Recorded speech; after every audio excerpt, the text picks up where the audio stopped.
So as a management trainee, I was assigned to do um, administrative works, to be engaged in service and hospitality, marketing stuff like promotions and deals, and also people development. After 6 months of being a management trainee, I was promoted as a shift supervisor.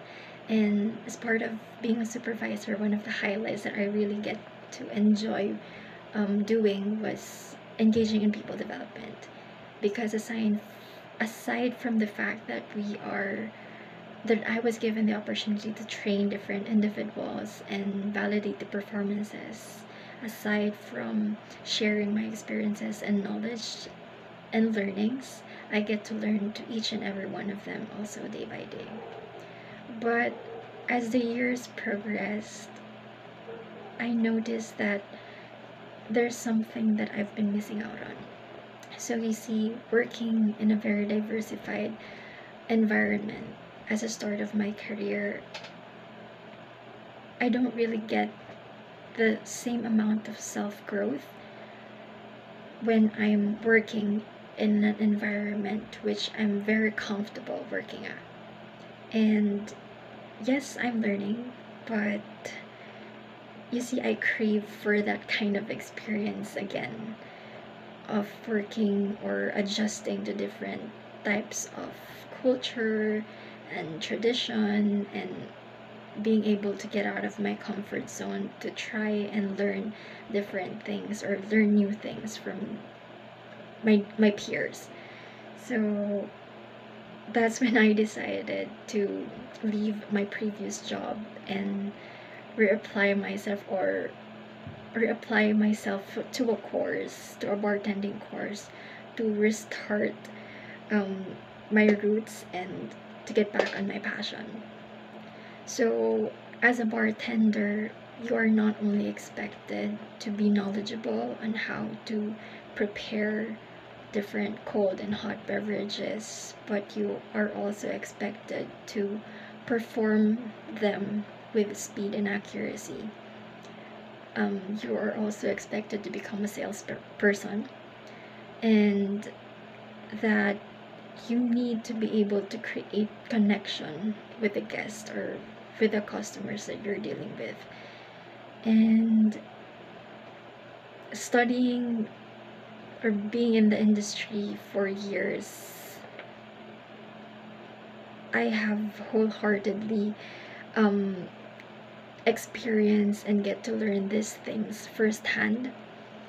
So even though I'm still trying to reset again the roots of being in the bar attendant duties, or being or learning this kind of stuff, once I get to be exposed to different kinds of responsibilities again, I know I'll do my 100% effort to try to learn everything day by day. So during my years of experience, or during my first year of experience at St. Regis, to where I get to handle my first bar attendant duties, one of my favorite cocktails that I love to prepare was Bloody Mary, because at St. Regis, they are known for the different types of variation of Bloody Marys from different Starwood properties. So, and they also use a local vodka to support the community. So, in order to prepare this drink, you'll be needing a highball glass. You fill it with ice, and then you pour in 30 ml of vodka to the glass, and then 120 ml tomato juice, um, 3 drops of lemon juice, and then dash of Worcestershire sauce, Tabasco sauce, salt and pepper. And then you stir in all the mixture of the glass, and then add in celery stick and lemon as your garnish. So that's, I think, is the traditional way on how to prepare the drink, but some companies or some bars try to already pre-mix the tomato mixture with the other ingredients, and then later on add vodka once ordered. And for my work schedule, I work, from all my previous experiences, I work 8 hours a day, 48 hours a week, with 1 day off. But sometimes I do overtime, especially when needed and during the busy season, because being in the industry, we're always needed to be available for those kind of situations and circumstances. Um,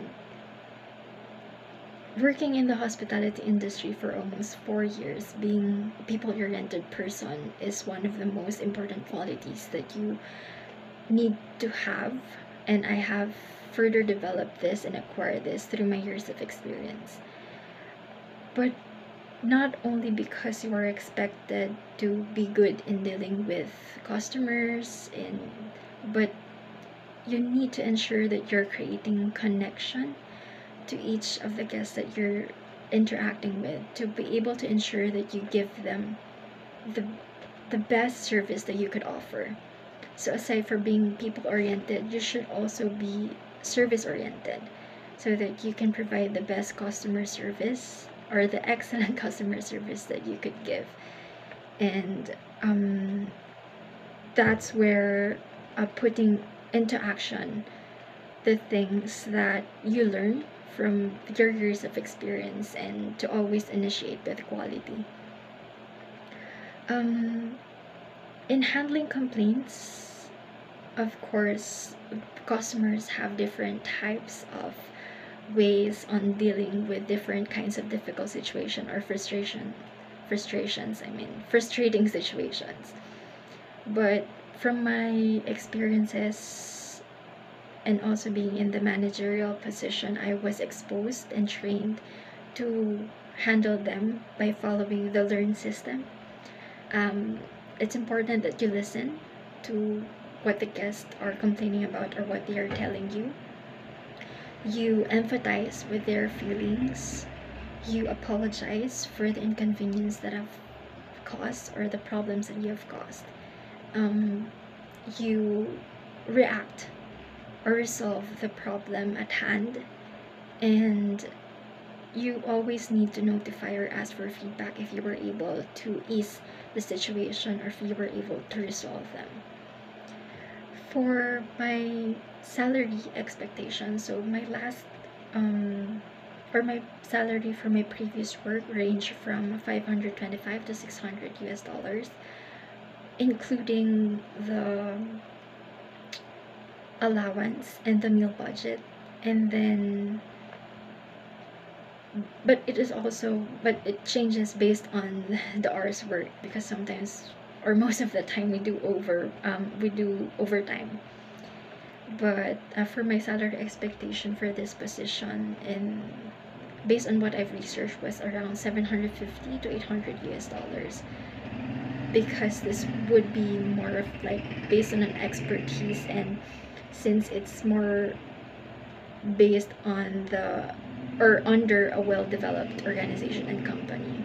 But of course, I do understand that it might be subjected to change or adjusted based on the experiences and the company standards.